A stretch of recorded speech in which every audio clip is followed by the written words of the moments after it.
Hello everyone, welcome to XandY Learning. Olympiad examകൾക്കും വേണ്ടി mission Olympiad എന്നുള്ള പേരിൽ XandY ഓൾറെഡി ചില പ്രിപ്പറേഷൻ ക്ലാസ്സുകൾ സ്റ്റാർട്ട് ചെയ്തിട്ടുണ്ടായിരുന്നു. അതിൻ്റെ ഭാഗമായി ഇന്ന് നമ്മൾ കെമിസ്ട്രിയിലെ ചില ക്വസ്റ്റ്യൻസുകളാണ് നമ്മൾ ആൻസർ ചെയ്യാൻ വേണ്ടി നോക്കുന്നത്. നമുക്കറിയാം Olympiad exam, science Olympiad, maths Olympiad പോലെയുള്ള വളരെ ടഫസ്റ്റ് ആയിട്ടുള്ള എക്സാമുകൾക്ക് നമ്മൾ നേരത്തെ പ്രിപ്പയർ ചെയ്യണം. അതിനു വേണ്ടിയിട്ട് നിങ്ങൾക്ക് ഈ ക്ലാസ്സുകൾ ഹെൽപ്പ് ചെയ്യും. തീർച്ചയായിട്ടും മാത്സിൻ്റെയും അതേപോലെ ബയോളജിയുടെയും ഫിസിക്സിൻ്റെയും ഒക്കെ ക്ലാസ്സുകൾ വന്നു കഴിഞ്ഞു. ഇന്ന് നമ്മൾ കെമിസ്ട്രിയിലെ ചില ചോദ്യങ്ങൾ നമുക്ക് എന്ത് ചെയ്യാം, ഒളിമ്പ്യാഡ്സ് എക്സാമിന് വേണ്ടി പ്രിപ്പയർ ചെയ്യുന്നവർക്ക് വേണ്ടിയുള്ള ചില സ്പെഷ്യൽ ചോദ്യങ്ങൾ നമുക്ക് ചെയ്ത് നോക്കാം. അപ്പോൾ ഒരു സാധാരണ എക്സാം പോലെ ആവൂല, കോമ്പറ്റീഷൻ എക്സാം ആണ്, 4 ഓപ്ഷൻ ഉണ്ടാകും. പക്ഷേ ആ ചോദ്യം ഒരിക്കലും വളരെ ഈസി ആവൂല. നന്നായിട്ട് ഓൾറെഡി പ്രിപ്പയർ ചെയ്തവർക്ക്, കോൺസെപ്റ്റുകൾ ക്ലിയർ ചെയ്തവർക്കാണ് അത് പെട്ടെന്ന് എന്ത് ചെയ്യാൻ പറ്റുക, ക്രാക്ക് ചെയ്യാൻ സാധിക്കുക. അപ്പം നമുക്കൊന്ന് ചെയ്ത് നോക്കാം. നിങ്ങൾ എന്ത് ചെയ്യുക, ഈ വീഡിയോ പൂർണ്ണമായി കാണുക, ചാനൽ സബ്സ്ക്രൈബ് ചെയ്യുക, കൂട്ടുകാർക്ക് അതെന്ത് ചെയ്യുക, ഷെയർ ചെയ്യുക. അതോടൊപ്പം തന്നെ ഒരു ചോദ്യം കാണുമ്പോൾ നിങ്ങൾ പോസ് ചെയ്ത് അതിൻ്റെ ആൻസർ നിങ്ങൾക്ക് പറയാൻ പറ്റുന്നുണ്ടോ എന്ന് നോക്കുക. കിട്ടിയില്ലെങ്കിൽ നോ പ്രോബ്ലം, നമ്മളിവിടെ എക്സ്പ്ലെയിൻ ചെയ്യും. Okay, so let us start. അപ്പോൾ നോക്കിയേ, ഒരു കെമിസ്ട്രിയിലെ ഒരു ചോദ്യമാണിത് 10ാം ക്ലാസ്സുകാർക്കും വേണ്ടിയിട്ട്. Which of the following statement about the given reaction are not correct. അപ്പോൾ ഇവിടെ ഒരു കെമിക്കൽ റിയാക്ഷൻ കൊടുത്തിട്ടുണ്ട്. Fe2O3 പ്ലസ് കാർബൺ മോണോക്സൈഡുമായി റിയാക്ട് ചെയ്തപ്പോൾ Fe+3CO2. ഇത് നമ്മൾ അയേണിൻ്റെ എക്സ്ട്രാക്ഷനിൽ നടത്തിയ ഒരു കെമിക്കൽ റിയാക്ഷൻ ആണ്. അവിടെ 4 സ്റ്റേറ്റ്മെന്റുകൾ കൊടുത്തിട്ടുണ്ട്. Fe2O3 is getting oxidised to Fe.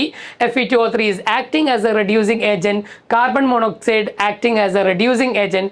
Carbon monoxide getting reduced to CO2. അപ്പോൾ ഇതിൽ ഏതൊക്കെയാണ് നോട്ട് കറക്റ്റ് ആയിട്ടുള്ള, ഇൻകറക്റ്റ് ആയിട്ടുള്ള സ്റ്റേറ്റ്മെന്റ് ഏതൊക്കെയെന്നാണ് നമ്മൾ നോക്കുന്നത്. അപ്പോൾ ഇത് അറിയണമെന്നുണ്ടെങ്കിൽ നമുക്കറിയാം, ഓക്സിഡേഷൻ റിഡക്ഷൻ എന്നുള്ളതിനെ കുറിച്ച് കൃത്യമായ ഒരു കോൺസെപ്റ്റ് നമ്മുടെ കയ്യിൽ ഉണ്ടായിരിക്കണം. നമുക്ക് എങ്ങനെയാണ് ഓക്സിഡൈസ്ഡും റെഡ്യൂസ്ഡും ഒക്കെ നമുക്ക് കാണാൻ സാധിക്കുന്നത് നോക്കാം. ഓരോ എലമെന്റിന്റെയും ഓക്സിഡേഷൻ നമ്പർ നമുക്കറിയണം. അപ്പൊ ഇവിടെ Fe ആണ്, Feയുടേത് +3 ആയിരിക്കും, കാരണം ആ 3 ആണ് ഇവിടെ എത്തിയിട്ടുണ്ടാവുക. ഓക്സിജന്റേത് നമുക്കറിയാം -2 ആണ്.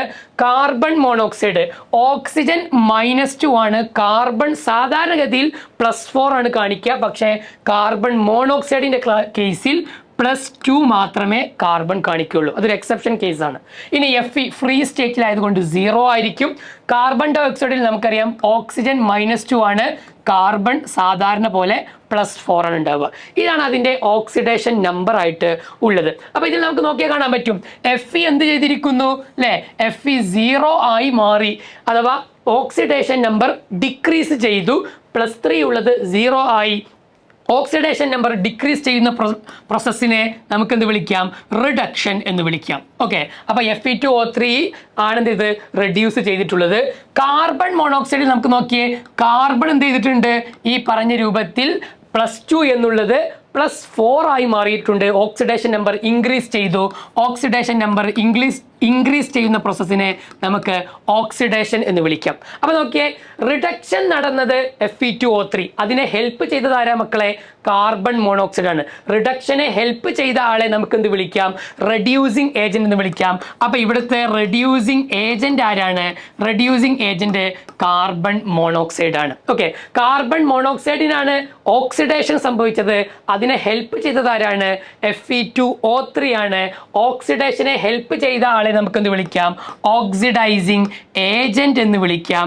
ഇവിടുത്തെ ഓക്സിഡൈസിങ് ഏജന്റ് ആരാണ്, Fe2O3 ആണ്. അപ്പൊ നോക്കിയാൽ നിങ്ങൾക്ക് ഇനി നമ്മൾ ഈ പറഞ്ഞ നമ്മുടെ ക്വസ്റ്റ്യനിലേക്ക് തിരിച്ചു വന്നാൽ എന്തായിരിക്കും സംഭവിക്കുക, Fe2O3 is getting oxidised to Fe അല്ലെ. Fe2O3 എന്തായിട്ടുണ്ട്, ഓക്സിഡൈസ് ചെയ്തിട്ടുണ്ട്.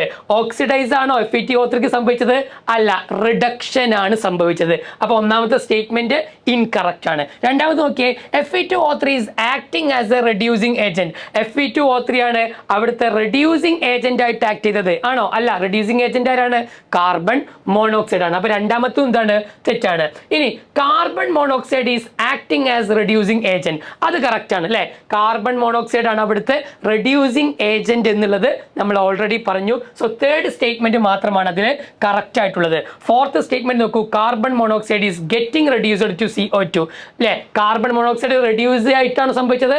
അല്ല, കാർബൺ മോണോക്സൈഡിന് ഓക്സിഡേഷൻ ആണ് മക്കളെ സംഭവിച്ചത്. അപ്പൊ ഫോർത്ത് സ്റ്റേറ്റ്മെന്റും റോങ് ആണ്. അപ്പൊ 1ഉം 2ഉം 4ഉം വരുന്നത് ആരാടാ? ഓപ്ഷൻ ബി ആണ് അവിടുത്തെ കറക്റ്റ് ആയിട്ടുള്ള ഉത്തരം. ഈ 3 സ്റ്റേറ്റ്മെന്റ് എന്താണ്? റോങ് ആയിട്ടുള്ള സ്റ്റേറ്റ്മെന്റ് ആണെന്ന് നമുക്കറിയാം. അപ്പോൾ ഓക്സിഡേഷൻ നമ്പർ കൃത്യമായി അറിയുന്നവർക്ക് ഈ ചോദ്യത്തിന്റെ ഉത്തരം കിട്ടിയിട്ടുണ്ടാവും. എങ്കിൽ നിങ്ങൾക്ക് ചെയ്യാൻ വേണ്ടി ഇതാ ഒരു ക്വസ്റ്റ്യൻ തന്നിരിക്കുന്നു. ഇവിടെ ഒരു കെമിക്കൽ റിയാക്ഷൻ കൊടുത്തിട്ടുണ്ട്. സിങ്ക് ഹൈഡ്രോക്ലോറിക് ആസിഡുമായി റിയാക്ട് ചെയ്താൽ സിങ്ക് ക്ലോറൈഡും ഹൈഡ്രജനും ഉണ്ടാകും. എങ്കിൽ ഈ പറഞ്ഞവയിൽ ഏതൊക്കെ സ്റ്റേറ്റ്മെന്റ് അല്ലെങ്കിൽ സ്റ്റേറ്റ്മെന്റ്സ് ആണ് അവിടെ കറക്റ്റ് ആയിട്ടുള്ളത് എന്നുള്ളത് നിങ്ങൾ എന്ത് ചെയ്യണം? ഈ വീഡിയോക്ക് താഴെ ഒന്ന് കമന്റ് ചെയ്യുക. ആദ്യം ചെയ്ത ചോദ്യത്തിന്റെ അതേ മെത്തേഡുകൾ ഉപയോഗിച്ച് ഈ ചോദ്യത്തിന്റെ ഉത്തരം നിങ്ങൾക്ക് കാണാൻ സാധിക്കും. നിങ്ങളുടെ ഉത്തരം എന്ത് ചെയ്യുക? നിങ്ങൾ ചാറ്റ് ബോക്സിൽ അല്ലെങ്കിൽ കമന്റ് ബോക്സിൽ തീർച്ചയായിട്ടും ചെയ്യുമല്ലോ. വീഡിയോ ഉപകാരപ്പെട്ടെങ്കിൽ കൂട്ടുകാർക്ക് കൂടി ഷെയർ ചെയ്യുക. താങ്ക്